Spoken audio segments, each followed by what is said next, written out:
जैसा जंगल है। यहाँ पर तो नरसंहार के साथ साथ जानवरों के ऊपर भी दुष्कर्म किए गए हैं। ये कोई आम जंगल नहीं है। अगर मैं यहाँ पर रुका तो मारा जाऊंगा। कोई यहाँ पर आए इससे पहले मैं यहाँ से भाग जाऊं।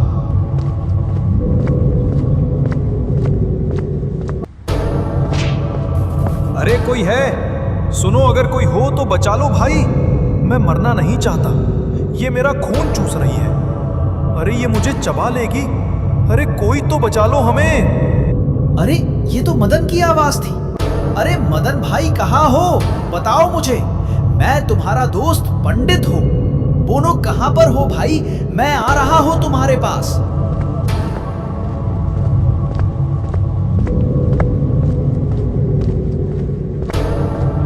अरे पंडित मत आओ भाई, ये तुम्हें भी मार डालेगी। बहुत ही निर्दयी है ये, इसे दया नहीं आती। मत आओ पंडित, भाग जाओ यहाँ से। नहीं नहीं, मैं तुझको अकेला नहीं छोड़ सकता। मैं आ रहा हूँ।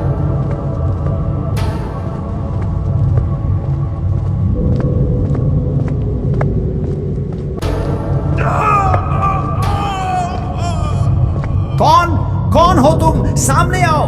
मेरा दोस्त कहां पर है बताओ मुझे। तुमने उसके साथ क्या किया? बोलो। अपने पीछे देखो। मैं कौन हूं जानने की जरूरत नहीं पड़ेगी। अंत सबका ऐसे ही होगा। अब तेरी भी मौत होगी। अरे राम, अरे भगवान, ये सब मैं क्या देख रहा हूं? ऐसा सपना पहले मैंने कभी नहीं देखा, और वो भी सुबह सुबह। कहीं ऐसा तो नहीं ये सब सच हो? सफेद बाल की चुड़ैल। अरे भगवान, सब मारे गए। उठो भैया, जल्दी मदन के पास चलो। कुछ ना कुछ तो करना ही पड़ेगा। ये साला सुबह का सपना भी सच हो सकता है। इतना बोलकर पंडित तुरंत मदन के घर की तरफ निकल पड़ा।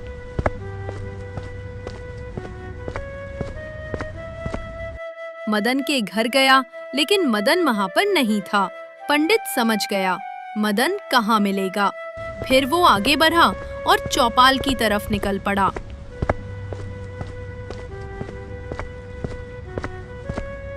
अरे यार, कितना तुमको ढूंढा, पर तुम यहाँ पर बैठे हो।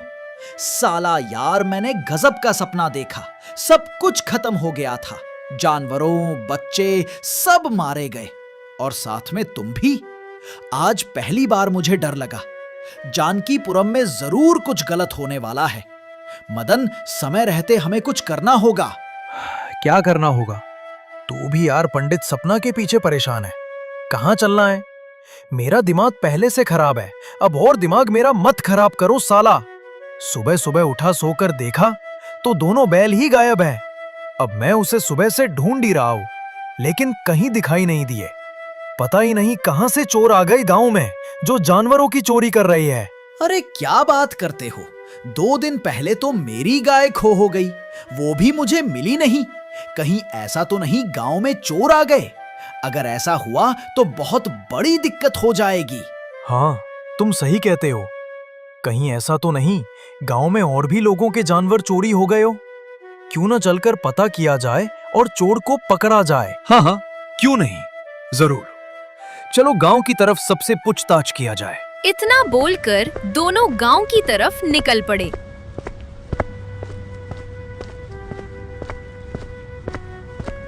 और थोड़ी ही देर में गांव पहुंचने ही वाले थे कि तभी रास्ते में उन दोनों को जगदीश मिल गया।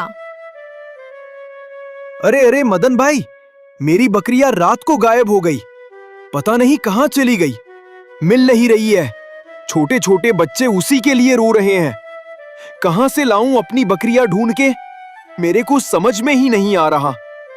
अरे हाँ, अगर तुम दोनों को कोई बकरी दिखाई दी हो तो बता दो भाई।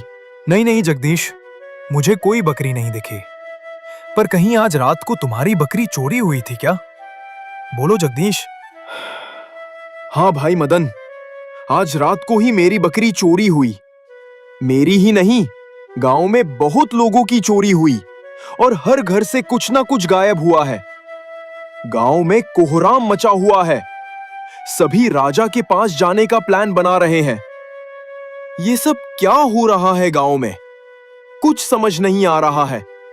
एक दिन में सारे घर की बकरियां चोरी हो गई। अरे बकरियों की चोरी नहीं जगदीश, सबकी चोरी हो गई। जितने भी जानवर थे उनकी सबकी चोरियां हो रही है। बस शुक्र करो भगवान की कि बच्चे सही सलामत हैं। मुझे जिस बात का डर है, अगर वो हुआ तो सब अनर्थ हो जाएगा। ठीक है जगदीश, तुम जाओ, हम दोनों गांव की तरफ निकलते हैं। इतना बोलकर दोनों गांव की तरफ निकल गए। तभी एक पेड़ के नीचे एक औरत रो रही थी, जो इस गांव की नहीं थी।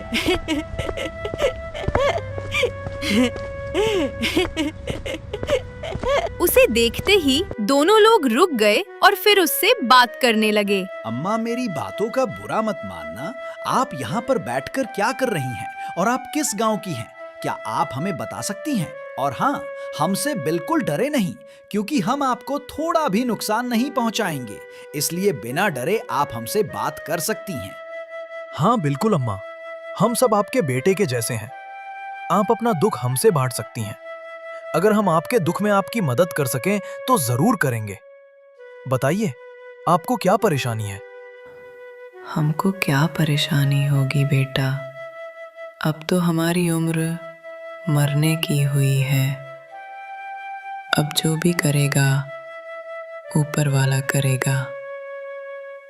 गांव से अजीब तरह के लोग इसी रास्ते से होते हुए गए, जिसमें एक औरत थी। उसके बाल सफ़ेद थे और उसके साथ दो बड़े बड़े पहलवान थे। वो अजीब से बात कर रहे थे, जैसे कोई बहुत बड़ी साजिश रच रहे हों। एक बात बोलूं अम्मा, बुरा मत मानना।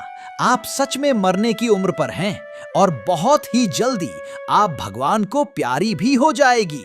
वो दो मोटे मोटे पहलवान नहीं, बल्कि वो सब यमराज के दूत हैं, जो बहुत जल्द आपको यहाँ से लेकर जाएंगे और आसमानों की सैर कराएंगे।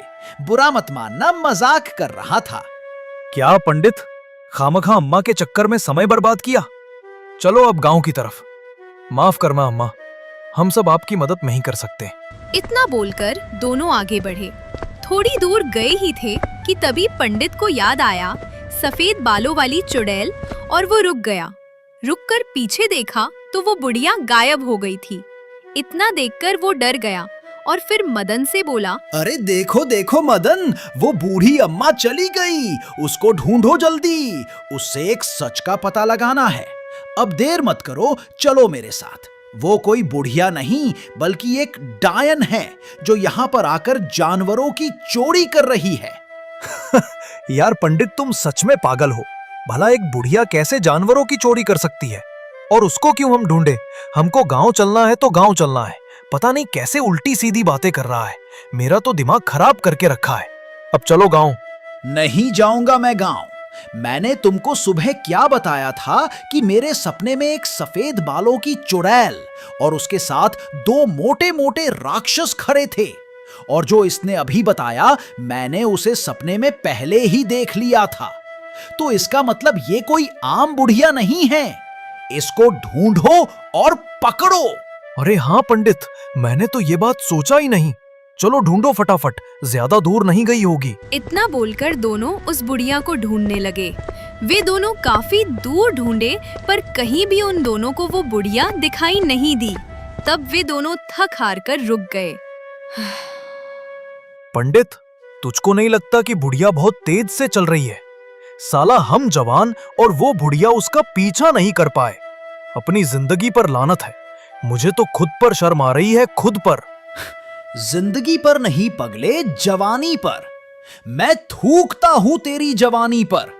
जब मैं तेरे जैसा था तो बड़े बड़े कारनामे करता था, और आज तुझे देखकर मुझे अपना दिन याद आ गया। क्या ताकत थी मेरे अंदर। ज्यादा बड़ी बड़ी बातें मत कर पंडित, अब गांव चलो। क्या करने निकले थे? क्या हो गया? बुढ़िया को ढूंढने के चक्कर में अपना समय बेकार कर रहे हैं। हमारे साथ कोई जिन्न नहीं है जो उड़ाते हुए गांव पहुंचा देगा। चलो फटाफट गांव। इतना बोलकर दोनों गांव की तरफ निकल पड़े।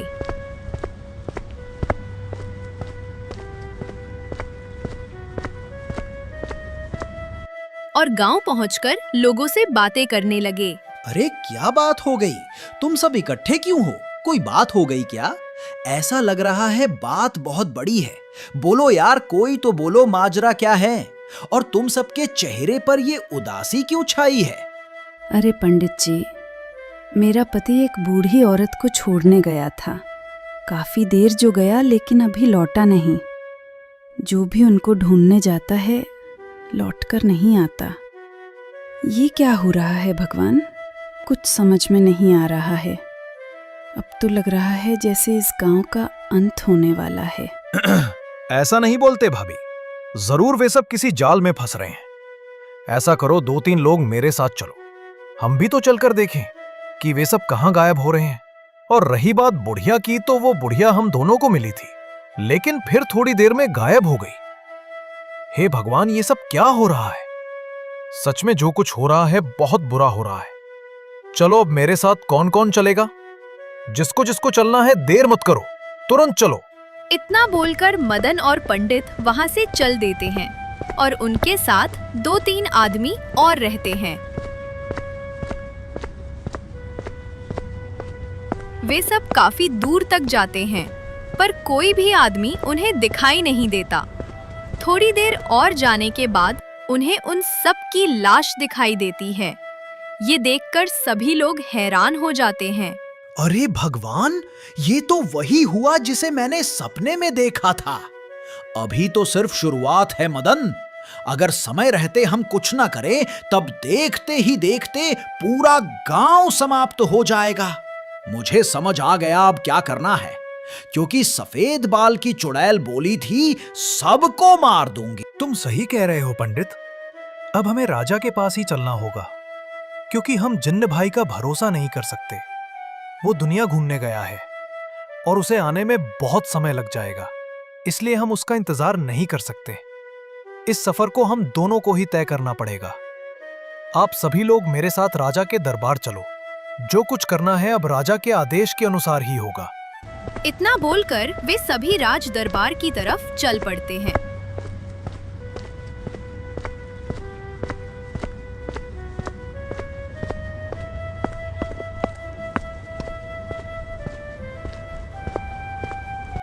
और थोड़ी ही देर में राज दरबार पहुंच जाते हैं। राजा जी प्रणाम। मैं मदन आज आपके सामने थोड़ी बात करने आया हूं। राजा जी, 2-3 दिन से गांव में कुछ ऐसा हो रहा है जिसकी आप कल्पना भी नहीं कर सकते। ऐसा जिसे आप सुनकर भयभीत हो जाएंगे, ऐसा जिसे आप देखकर पागल हो जाएंगे।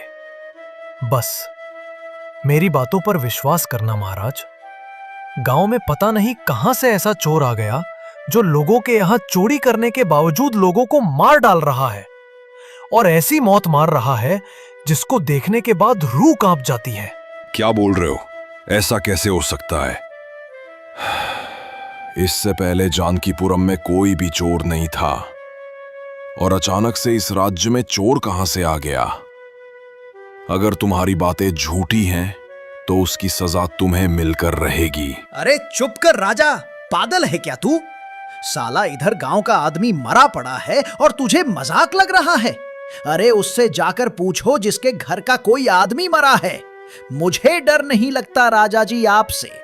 मुझे पता है कि मुझे इस लहजे में आपसे बात नहीं करनी चाहिए, फिर भी मैं आपसे इसलिए कर रहा हूं क्योंकि आप उन बातों को मांगते क्यों नहीं हो।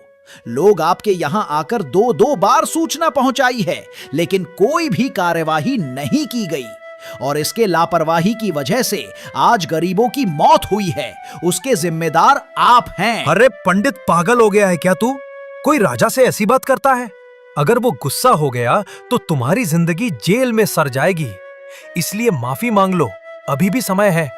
नहीं नहीं मदन, मैं माफी नहीं मांगूंगा। राजा की गलती है।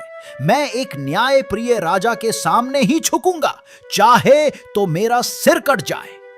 हे राजा, मुझे ये बताओ कि क्या तुम मेरी बातों को मानोगे या नहीं? ए पंडित, अपनी सीमा में रहकर बात कर। तेरी औकात नहीं है कि मुझसे इस लहजे में बात करने की। बस तू एक पंडित है और एक पंडित होने के कारण तुझको छोड़ रहा हूं। हट जा मेरी नजरों से। क्या सच है, क्या झूठ, क्या न्याय है, क्या अन्याय, मुझे सब पता है। हट जा मेरी नजरों के सामने से, इससे पहले मेरा मूड बदले। हट जा नजरों के सामने से। राजा की इतनी बात सुनकर मदन और पंडित तथा उसके साथ आए हुए सभी लोग वहां से चले जाते हैं।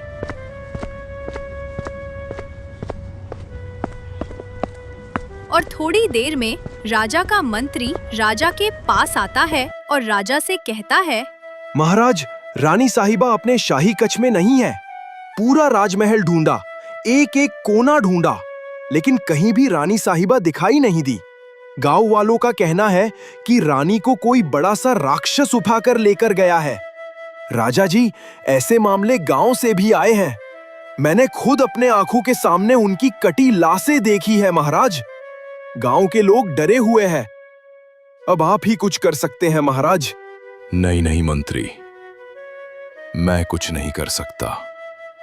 मेरी रानी गायब हो गई, ऐसा नहीं हो सकता। अरे अब मैं क्या करूं मंत्री, बताओ। मैं पागल होने वाला हूं। मैं अपने रानी के बिना नहीं रह सकता। मुझे मेरी रानी चाहिए। इसके लिए जो कर सकते हो करो। महाराज, मैं भी कुछ नहीं कर सकता, लेकिन दो लोग ऐसे भी हैं गांव में जिन्होंने बड़े बड़े कारनामे किए हैं। महाराज, अगर आप आज्ञा दे तो उनके पास ले चलूं। दोनों के दोनों बहुत ही मेहनती और साहसी हैं। मुझे पूर्ण विश्वास है कि वे दोनों जरूर इस काम को अंजाम देंगे। कौन है ऐसे दो इंसान जिसको मैं नहीं जानता? मंत्री, उसका नाम बताओ, क्या है? अगर उन्होंने मेरी मदद की तो उनको मुंह मांगी चीज दिए जाएंगे। मैं उन दोनों से मिलना चाहता हूं। मैं स्वयं उनके पास जाकर अपनी रानी के लिए हाथ जोड़ूंगा। नहीं नहीं महाराज, वे दोनों इतने भी निर्दयी नहीं हैं कि आपको झुकने देंगे। उन दोनों का नाम है मदन और मथुरा पंडित, जिन्हें पूरा गांव जानता है। उनके कारनामे मैं भी सुने हैं। चलो महाराज, अब समय और भी बर्बाद मत किया जाए। अरे क्या बोलते हो? मदन और पंडित? तुमसे थोड़ी देर पहले वे दोनों आए थे और मैं अपने घमंड में मैं उन दोनों को यहां से भगा दिया। अरे राम, मुझसे बहुत बड़ी गलती हो गई। चलो मंत्री, फटाफट, नहीं तो काम बिगड़ जाएगा। राजा के इतना कहते हैं, मंत्री राजा को लेकर गांव की तरफ निकल पड़ता है। और थोड़ी ही देर में राजा को मदन और पंडित से मिलवा देता है। मुझे माफ कर दो मदन और पंडित, मुझसे बहुत बड़ी गलती हो गई। मैं नहीं समझ पाया दूसरों का दर्द। जब मुझे खुद के लोगों का दर्द पता चला, तब मुझे पता चला कि दूसरों को भी दर्द होता है। मैं अपने घमंड में चूर था। आप सभी सही थे और मैं गलत था। अब मैं एक राजा होते हुए भी आपके आगे झुकता हूं और आपसे इस राज्य की भलाई की भीख मांगता हूं।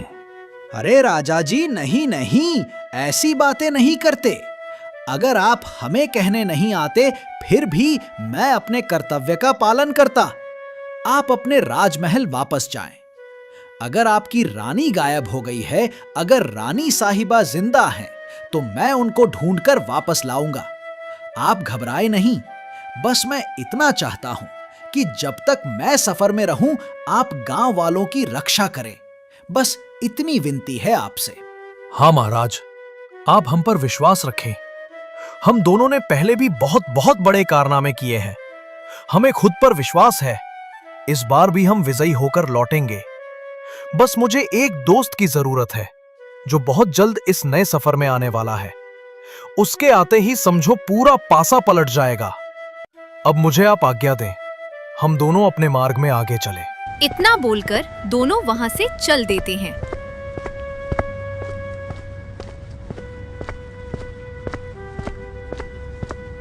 चलते चलते एक घने जंगल में पहुंचते हैं।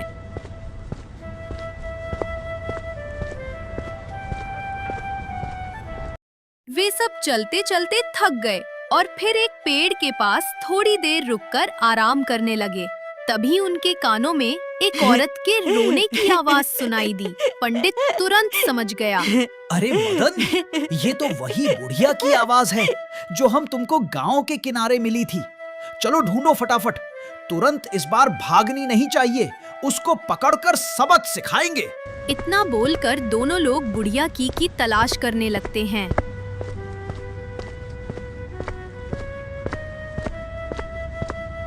तभी एक पेड़ के नीचे बुढ़िया रो रही होती है। जैसे ही मदन और पंडित को बुढ़िया देखती है, वैसे वहां से भागने लगती है।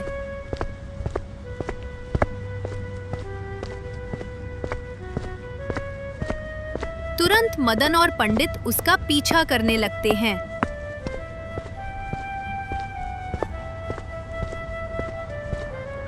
लेकिन देखते ही देखते बुढ़िया पता नहीं कहाँ चली जाती है। तभी पंडित मदन से कहता है, सुनो मदन, अब ऐसे काम नहीं बनेगा। तुम उधर से जाओ, मैं इधर से जाता हूँ, तब तो मिलेगी। बहुत देर से परेशान करके रखी है। अगर पक्का ये ओलंपिक में दौड़ती तो भारत के लिए स्वर्ण पदक जीतती। चलो अब पकड़ो। इतना बोलकर पंडित इधर से दौड़ता है और मदन उधर से दौड़ता है। काफी देर ढूंढने के बाद आखिरकार वो बूढ़ी औरत एक पेड़ के नीचे पकड़ी जाती है। बूढ़ी औरत को पड़ते ही मदन पंडित से कहता है, पंडित, तुमको क्या लगता है कि सच में बूढ़ी औरतें इतना दौड़ सकती हैं? मुझे तो ऐसा लग रहा है कि ये दिखने में कुछ और अंदर से कुछ और है। अगर ये एक डायन होती तो अपना रूप बदलती जरूर, लेकिन ये एक पागल औरत है। हाँ, मैं हूँ पागल। तुम्हारे जैसे लोगों ने ही मुझे पागल बनाया है। मुझसे कोई प्यार से बात नहीं करता। मैं वो अभागन हूँ जिसने अपने पति को खोया है, जिसने अपने बच्चों की लाश को अपनी आँखों से देखा है, जिसने खुद को 1 महीने से भूखा रखा है। मैं वही पागल हूँ जिसे तुम डायन बोल रहे हो। वैसे अम्मा, आप डायलॉग अच्छा मार लेती हैं। अगर तुम फिल्म में काम करती तो पक्का फिल्म सुपर डुपर हिट होती है। अभी बोल रही है 30 दिन से मैं भूखी हूँ और दौड़ ऐसे रही है मानो बाबा रामदेव का च्यवनप्राश पाराश खाकर आई हो। नहीं पंडित, ऐसा मत बोलो। मुझे अम्मा की बातों पर विश्वास है। जिसके सामने ऐसा दुख का पहाड़ टूट पड़ा हो, वो पागल जैसा हो ही जाता है। मुझे माफ करें, हमने आपको गलत समझा। आप हमें ये बताएं, आप इस जंगल में क्या कर रही हैं और यहां तक आई कैसे? क्योंकि हम लोग आते आते थक गए, पर आप नहीं थकी, ऐसा क्यों? बेटा, मैं इस जंगल में आती जाती रहती हूँ।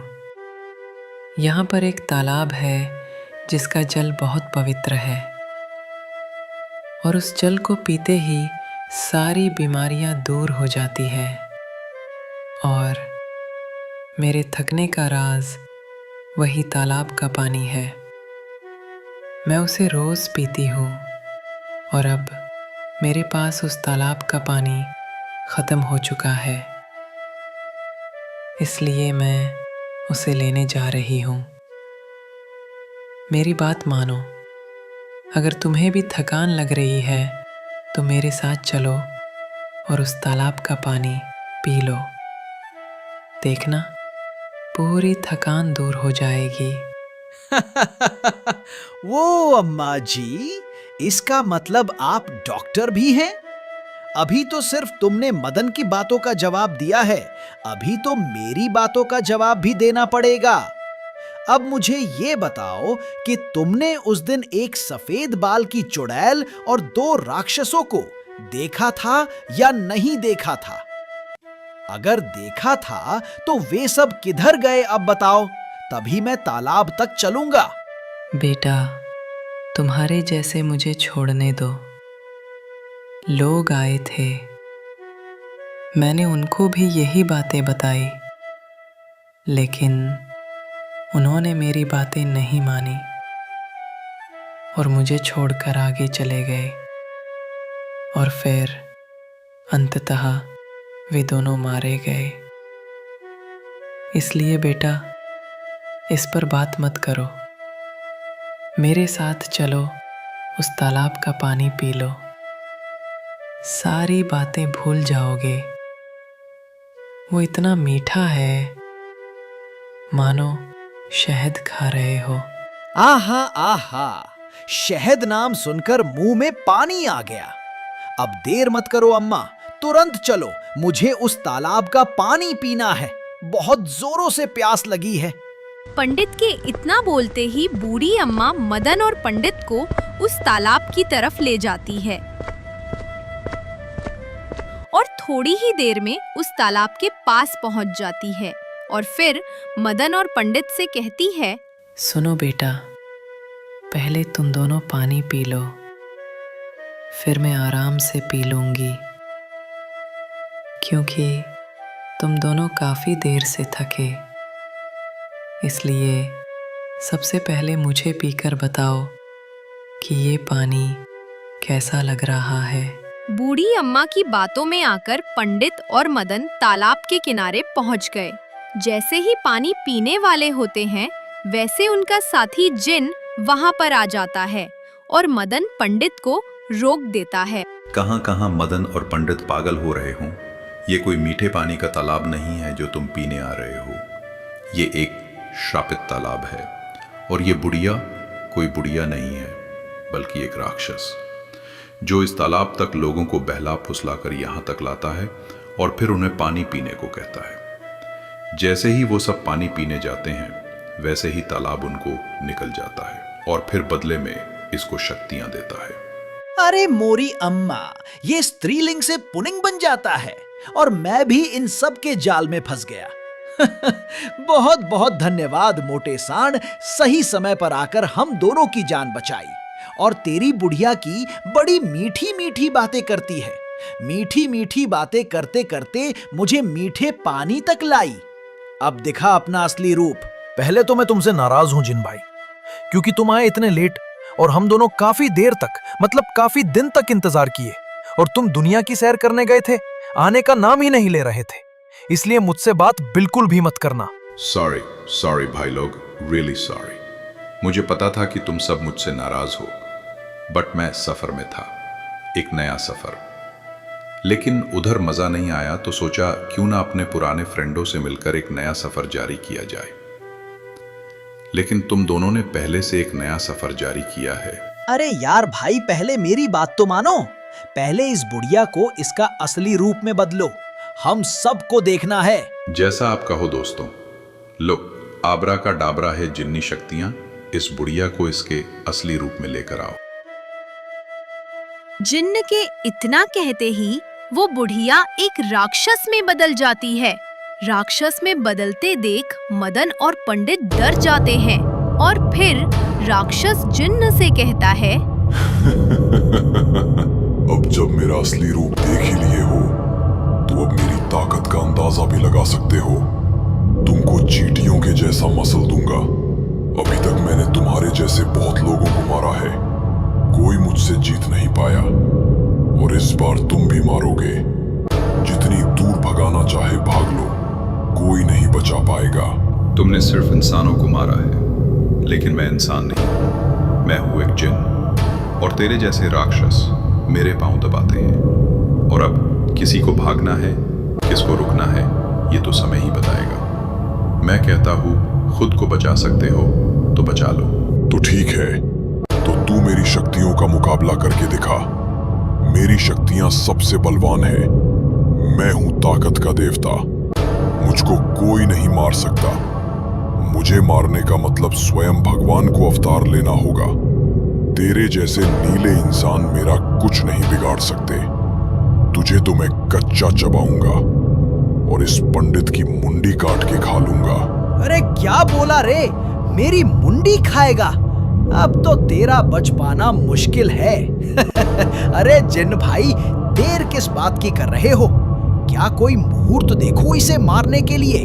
अगर मारना है तो मारो भाई। हाँ जिन भाई, अगर तुम मार सकते हो तो मार डालो इसको, क्योंकि यार खाम खाम मुझे डर लग रहा है। मैं थक गया हूं। अगर मार सकते हो तो मरो, नहीं तो फिर मैं भागू। नहीं नहीं दोस्तों, मैं पहले किसी पर वार नहीं करता।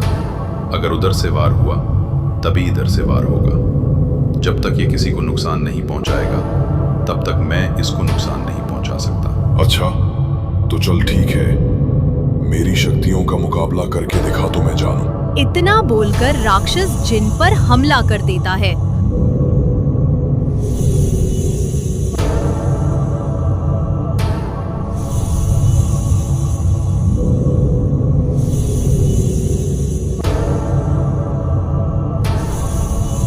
अरे जिन भाई, क्या तुम इसको बिजली का झटका दे रहे हो? मैं तो कहता हूँ इसके पास आओ और उठा उठा कर पटको, चीर डालो, फाड़ डालो साले को, तभी मजा आएगा। हाँ जिन भाई, बहुत दिन हो गए तुम्हारे घूसे वाली मार नहीं देखी। एक बार अगर इसे मार देते तब तो मजा ही आ जाता यार। प्लीज एक बार मार दो ना। मदन के इतना कहते ही जिन उस राक्षस के पास जाता है और लातों घूंसों से उसको मारता है। मारते मारते आखिरकार उस राक्षस को मार ही डालता है। मारने के तुरंत बाद वे सब वहां से भाग जाते हैं।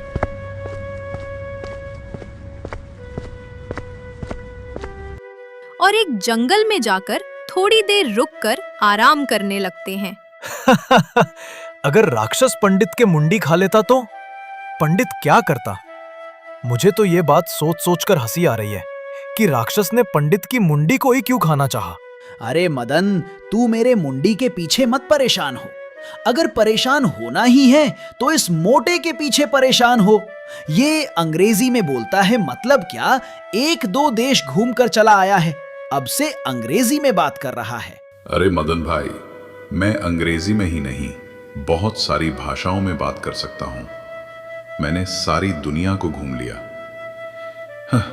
लेकिन जो सुख भारत में है वो सुख कहीं और नहीं है।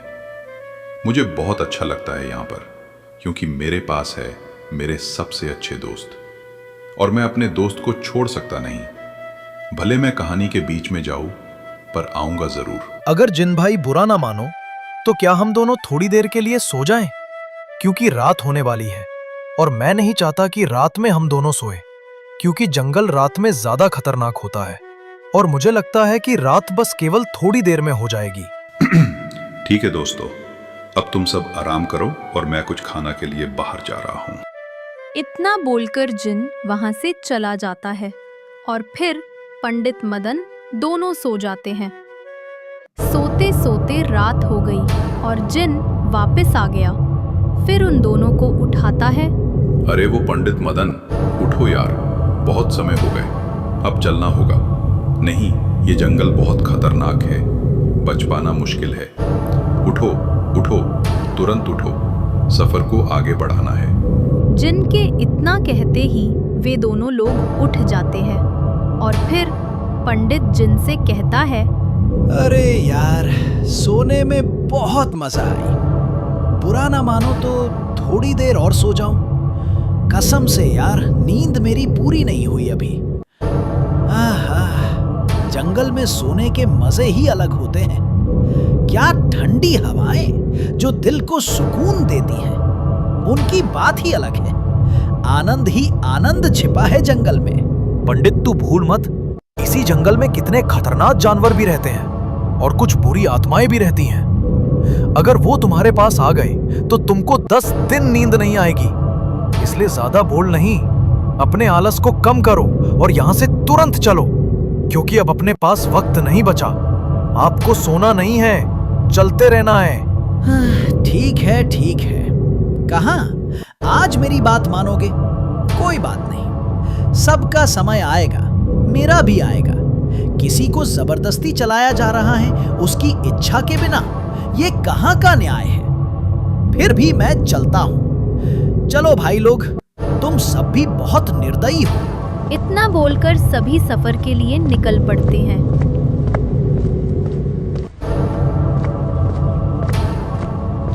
चलते चलते उन्हें रास्ते में एक सोने की अंगूठी दिखाई देती है। रात में अंगूठी स्पष्ट रूप से दिखाई दे रही थी। मदन उसे देखकर दोनों से बोला, ये अंगूठी रानी की है और मुझे पूर्ण विश्वास है कि रानी अभी जिंदा है और हम उसके बहुत करीब हैं। पर आगे का सफर कैसा होगा कहा नहीं जा सकता, इसलिए हमें चौकन्ना रहना होगा। अब जो भी होगा बहुत बुरा होगा।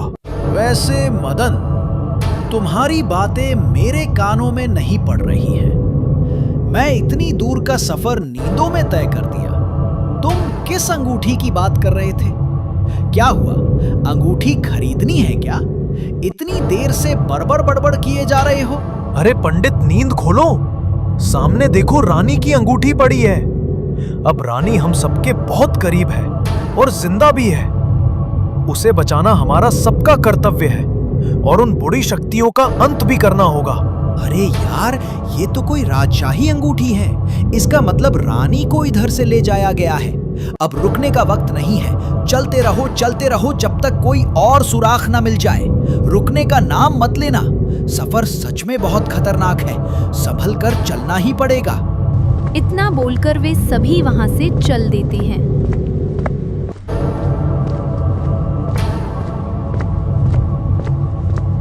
और जंगल के दूसरे कोने पर एक आंख वाला राक्षस एक साधु को पिंजरे में कैद किए रहता है। अरे वो साधु, मुझे मंत्र बता, मेरी आंखें वापस कैसे आएंगी? मुझे एक आंख पसंद नहीं है, मुझे मेरी आंख लौटा। तेरे गुरु ने ही मुझे श्राप दिया था, इसलिए तू ही मेरी आंखें वापस लाएगा, नहीं तो तुम मरने के लिए तैयार हो जा। मुझे गुस्सा आ रही है। 1 हफ्ते से तुझे पिंजरे में कैद कर तेरी मनपसंद चीज मैं तुझे खिला रहा हूँ, लेकिन तू रोज मुझे एक एक दिन का समय बता रहा है। बहुत हो गया, आज तेरी आखिरी रात है।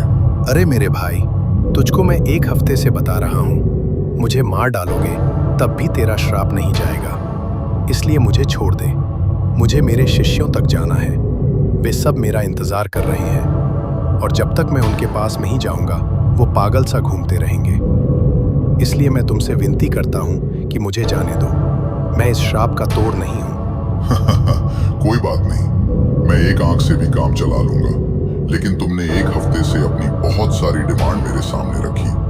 कभी ये पकवान खाने को है, कभी वो पकवान खाने को है, कभी ये फल खाना है तो कभी वो फल खाना। मैंने तुमको खुश करने के लिए बहुत कुछ किया, लेकिन तुमने लास्ट में आखिरकार ना बोल ही दिया। अब तुझे कोई नहीं बचा सकता। चल लड़ मेरी शक्तियों से। मुझे पता है कि तू मुझे हरा सकता था, इसलिए मैंने तुझे खाने में शक्ति रोधी पदार्थ मिलाया, जिससे तुम अंदर से कमजोर हो गए हो और ज्यादा ताकत से लड़ोगे तो मर जाओगे। तुम्हारा रक्षा कवच मेरी शक्तियों को ज्यादा देर तक रोक नहीं सकता, इसलिए चिल्लाओ और खुद को बचाने की गुहार लगाओ। इतना बोलकर एक आंख वाला राक्षस उस साधु पर अपनी शक्तियों से हमला करता है। साधु अपना रक्षा कवच लगा लेता है, लेकिन उसे पता था कि रक्षा कवच ज्यादा देर तक टिक नहीं पाएगा, इसलिए वह जोर जोर से मदद मांगने लगता है। अरे कोई है, बचाओ मुझे, ये मुझे मार डालेगा। अगर मैं मर गया तो मेरे सभी शिष्य मर जाएंगे, इसलिए मेरी आवाज किसी के कानों तक पहुंच रही है, तो मुझे बचाओ। मैं अंदर से बहुत कमजोर हो गया हूँ, मुझे बचाओ। साधु ऐसे चिल्ला रहा था, तभी उसके चिल्लाने की आवाज उन तीनों के कानों में पड़ी और फिर वो तीनों एक जगह खड़े हो गए। अरे रुको, मैंने कुछ सुना। क्या तुम सबने भी वही सुना? कोई आदमी मदद के लिए पुकार रहा है। हमें चलकर उसकी मदद करनी चाहिए, यही हमारा सबका कर्तव्य है। तुरंत ढूंढो उसे और ढूंढकर उसकी मदद करो। नहीं पंडित, ये किसी की चाल हो सकती है। अपने पद से भ्रमित ना हो, यही हमारा उद्देश्य है। इन सब फिजूल की बातों में समय खराब मत करो और अपने सफर की ओर जारी रहो, नहीं तो पूरा राज्य बर्बाद हो जाएगा। मदन की इतनी बात सुनकर वो सभी आगे बढ़े, लेकिन फिर थोड़ी ही देर में उनके कानों में एक आवाज फिर सुनाई दी। रुको यार, इस बार उसकी आवाज मुझे पूरी तरह साफ साफ सुनाई दी है। मदन, ये कोई छलावा नहीं है। हमें उसके पास चलना है और उसकी मदद करनी है, क्योंकि मेरा दिल कह रहा है उसकी मदद करने से अपनी भी मदद मिलेगी। ठीक है पंडित, जैसा तुमको सही लगे।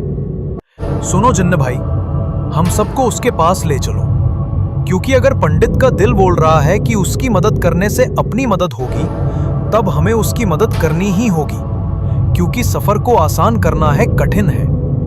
इसलिए हम दोनों को वहां तक ले चलो। मदन के इतना बोलते ही जिन उन दोनों को उस साधु के पास ले जाता है।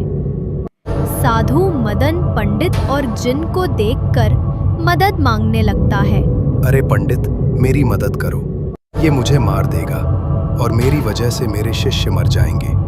उन्हें मैं हिमालय की तलहटियों में छोड़ कर आया हूँ और जब तक मैं जाऊंगा नहीं तब तक वे भी वहां से लौटेंगे नहीं। इसलिए मेरी मदद करो, मैं तुम्हारे आगे हाथ जोड़ता हूँ, मेरी मदद करो।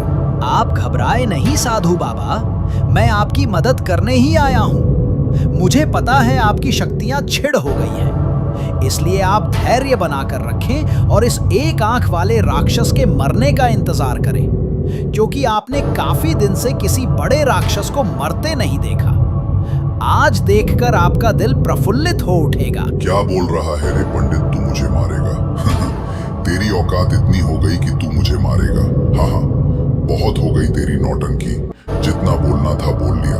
पहले मैं तुम तीनों को मारूंगा, फिर इस साधु को मारूंगा। तो तुम्हें पता तुम तीनों को, मतलब हम दोनों को हाथ लगाने से पहले एक बहुत बड़ी शक्ति से लड़ना होगा, और वो शक्ति कोई और नहीं, मेरा नीला भाई जिन्न है। जब तक ये मेरे साथ है तब तक तुम्हारे जैसे लाखों राक्षस को मिट्टी में मिला देगा। इसलिए मुझे डर नहीं लगता। मैं तो कहता हूं अभी भी तुम्हारे पास वक्त है। वक्त के पहले अगर तुम यहां से जा सकते हो तो चले जाओ। मानना पड़ेगा, एक से बढ़कर एक लोग तुम्हारे ग्रुप में हैं। कोई बोलने की सीमा ही नहीं है। तुमको लगता है कि मुझे भागना चाहिए और मुझे लगता है कि तुम तीनों को भागना चाहिए, पर अफसोस इस बात का है कि तुम भागोगे पर बचोगे नहीं। बस बहुत हो गई तेरी किचकिच। अगर अब और तेरी बातें सुनी तो मैं पागल हो जाऊंगा तेरी बातें सुनकर। मेरे हाथों में खुजली होने लगी, और तुमको पता है जब हाथों में खुजली होती है, माफ करना तुमको नहीं पता, तब मैं किसी को अच्छे तरीके से धोता हूँ, और तब तक धोता हूँ जब तक कि उसकी मौत ना हो जाए। अब खुद को बचा कर दिखा। इतना बोलकर वे सभी आपस में लड़ने लगते हैं। काफी देर लड़ने के बाद आखिरकार एक आंख वाला राक्षस मारा जाता है।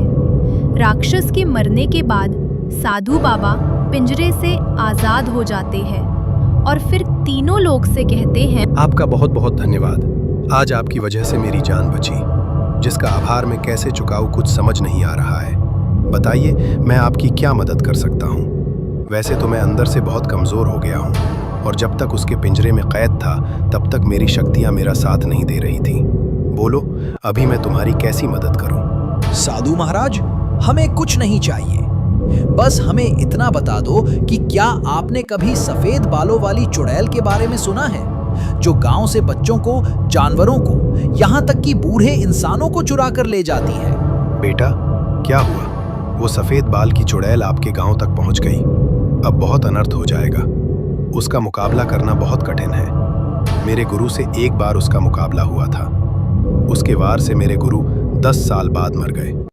वो कभी भी आगे से वार नहीं करेगी, पीछे से वार करती है और उसे मार देती है। उसका मुकाबला करना बहुत कठिन है। उसके अंगरक्षक बहुत ताकतवर हैं, इसलिए उसको मारने का सपना छोड़ दो। साधु बाबा, आपने शायद हमें पहचाना नहीं। हम वही तीनों हैं जो पाताल लोक से लेकर महारानी डायना का अंत किया। अगर हम तीनों मिलकर महारानी डायना को मार सकते हैं तो क्या ये उससे भी खतरनाक है? बेटा, ये महारानी डायना की छोटी बहन है। इसे मरे हुए राक्षसों को पुनः जिंदा करना आता है। अभी तुमने जिस राक्षस को मारा, ये भी पहले मर गया था, और इसके पास जो भी अंगरक्षक हैं वो भी पहले मारे गए थे, और अब ये सभी लोगों की बलि देकर महारानी डायना को जिंदा कर रही है।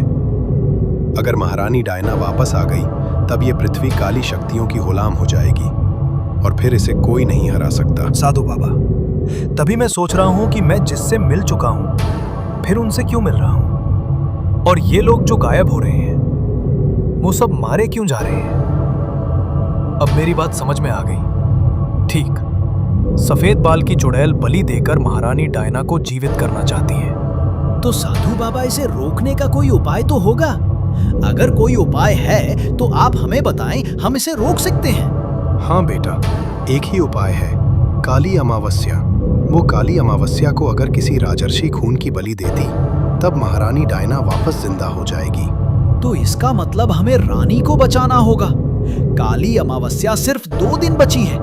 इसका मतलब हमें सफर तेज करना होगा। साधु बाबा, हमें वहां तक जाने का रास्ता बताएं। बेटा, वहां तक जाने का रास्ता सिर्फ एक ही है, काली दुनिया का जंगल, जहां पर सूर्य की किरणें नहीं पहुंचती, जहां पर सिर्फ काली शक्तियों का राज है, जहां पर सिर्फ मौत की चीखें सुनाई देती हैं।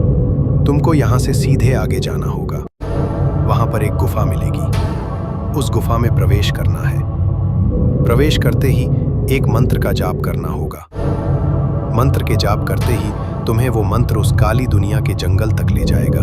ठीक है बाबा, आप हमें वो मंत्र बताएं और मैं उसे याद कर उस जंगल तक पहुंच सकूं। इतना सुनकर साधु पंडित को मंत्र बता देता है और फिर तीनों लोग अपने सफर के लिए आगे बढ़ चलते हैं।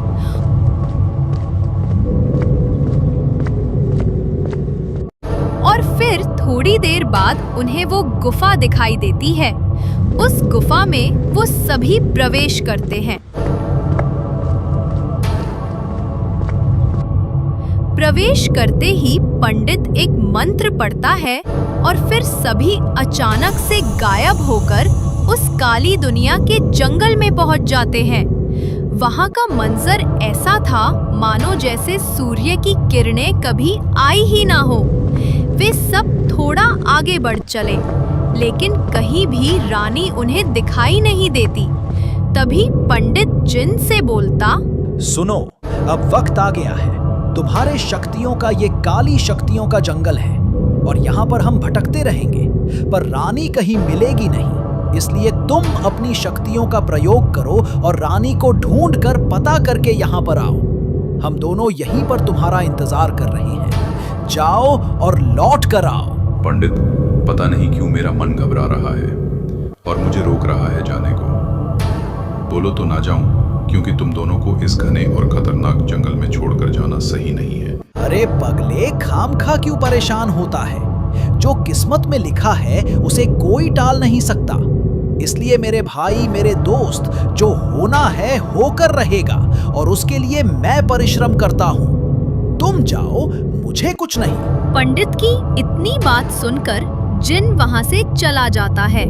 ठीक उसी समय का फायदा उठाकर एक बड़ा सा राक्षस पंडित और मदन के सामने आता है। क्यों रे पंडित, पहचाना? मैं वही हूँ जिसे तुमने मारा था, पर इस बार कहानी कुछ और होगी। ये माया का जंगल है और यहाँ पर वही होगा जो मैं चाहूंगा। तुमने अपने नीले भाई को यहाँ से भगाकर बहुत अच्छा किया। उसका मुकाबला सफेद चुड़ैल से और मेरा मुकाबला तुमसे। और मुझे पता है तुम नीले इंसान के बिना कुछ भी नहीं, इसलिए आज मरोगे। तुमको बचाने कोई नहीं आएगा। हम मरने से नहीं डरते। मुझे पता है कि तुम मुझे छल से मार रहे हो, पर मुझे कोई फर्क नहीं पड़ता। मैं मरने के बाद भी अपने लोगों के दिलों में जिंदा रहूंगा। मैं कभी नहीं मरूंगा। मेरा ये शरीर मरेगा, मेरा नाम हमेशा अमर रहेगा। और रही बात लड़ने की, तो मैं तुमसे लड़ूंगा और पीछे नहीं हटूंगा। मदन, तुम मेरे पीछे आओ। मेरे पास भी कुछ ऐसे मंत्र हैं जिससे मैं इसे कुछ देर तक तो रोक ही सकता हूं। अगर मोटा भाई आया तो ठीक, नहीं तो आज आखिरी दिन है अपना। इतना बोलकर पंडित और राक्षस में आमना सामना होने लगता है और उधर जिन भाई रानी के पास पहुंच जाता है, लेकिन तुरंत वहां पर सफेद बाल की चुड़ैल आ जाती है। आओ आओ स्वागत है। मेरी बहन को मारने वाले तुम तीनों थे। माफ करना, अब तो सिर्फ तुम अकेले बचे हो, क्योंकि उसे मारने के लिए मेरा एक दूत ही काफी है। मैंने गजब का खेल खेला। तुम इधर आए, मैंने उसको उधर भेजो। तुम चाहकर उसे बचा नहीं पाओगे, क्योंकि मैं तुम्हें जाने नहीं दूंगी और तुम जा भी नहीं सकते। अगर मेरे दोस्तों को कुछ भी हुआ ना, तो तुम्हारे पूरे साम्राज्य को आग लगा दूंगा। मैं अपनी पूरी शक्ति से पृथ्वी को हिला दूंगा। ऐसा बिल्कुल नहीं हो सकता है। हट जाओ मेरे सामने से। मुझे मेरे दोस्त के पास जाना है। अरे कहाँ जा रहे हो? अभी तो सिर्फ शुरुआत है। अंत इतना खतरनाक होगा कि तुम सोच भी नहीं सकते। बस थोड़ी देर और रुको। काली अमावस्या के आधी रात को इसकी बलि देकर मेरी बहन डायना वापस आएगी। वो मंजर कितना सुंदर होगा जब पूरी दुनिया पर काली शक्तियों का राज होगा। ये सपना तुम्हारा कभी नहीं पूरा होगा। तुम सामने से नहीं हटी तो तुम मेरी शक्तियों का मुकाबला करो। इतना बोलते ही दोनों में आमना सामना होने लगता है। काफी देर आमना सामना होने के बाद दोनों बराबर रहते हैं और उधर पंडित काफी देर से उसे राक्षस का सामना करते करते थक गया था और आखिरकार पंडित और मदन मारे गए। पंडित और मदन की चीख पूरे जंगल में गूंज पड़ी। यह सुनकर जिन्न समझ गया कि अब मेरे दोस्त इस दुनिया में नहीं रहे और वो क्रोध से आग बबूला हो जाता है और फिर अपने पूरे आखिरी शक्ति के साथ उस सफेद बाल की चुड़ैल से लड़ता है और फिर उसे भी मार डालता है। उसको मारने के बाद वो रानी को लेकर मदन और पंडित के पास जाता है, लेकिन वहां पर जाते ही वो देखता है कि दोनों दोस्त उसके मारे गए होते हैं। फिर वो उसी गुस्से में उस राक्षस को पटक पटक कर मारता है और दोनों दोस्त को अपनी शक्तियों से उठाकर उनके राज्य ले जाता है। जिन्न को देखकर गांव वाले इकट्ठा हो जाते हैं और फिर जिन्न राजा से कहता है, राजा जी, मेरे दोस्तों की लाश हैं। इनको संभाल कर रखो। मैं इन्हें जिंदा करूंगा। एक सफर उनके जिंदगी के नाम चलूंगा। तो दोस्तों, कमेंट करके जरूर बताएं, क्या एक नया सफर जारी किया जाए, मदन और पंडित को जीवित किया जाए या नहीं। और हाँ, अपना कीमती वक्त देने के लिए बहुत बहुत धन्यवाद।